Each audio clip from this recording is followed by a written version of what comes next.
1 июля пройдет голосование по поправкам в Конституцию России. Изменить ее предложил президент России Владимир Путин. Нам часто говорят, что поправки Путина очень важны для России и что без них невозможно будет жить. Власти хотели решить дело оперативно. Голосование было назначено на 22 апреля, но планы испортила пандемия. Тогда им пришлось перенести голосование на 1 июля. Оно продлится целую неделю. Отмечается, что в нем можно будет участвовать и онлайн.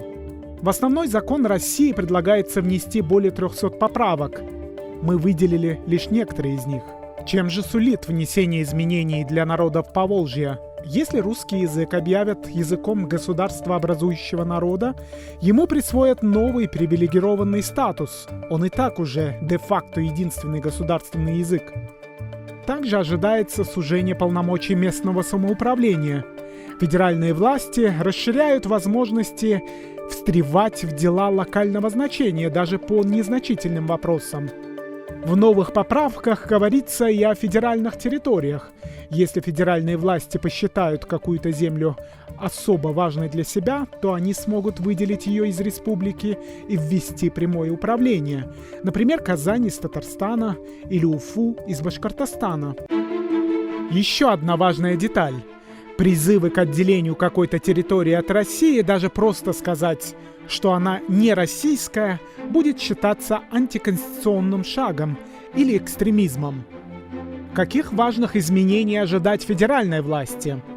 Они связаны с судьбой самого Путина. Напоминаем, Путин – это не название должности главы государства. Нынешний президент снова сможет избираться на эту должность.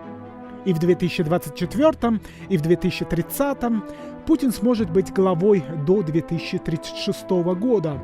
А управлять Россией он начал в 1999 году. На что может рассчитывать президент? Ему, то есть Путину, ведь народ других не знает, гарантируется пожизненная неприкосновенность. Если президент пожелает, он сможет снять судей Конституционного и Верховного судов, отправлять в отставку премьер-министра.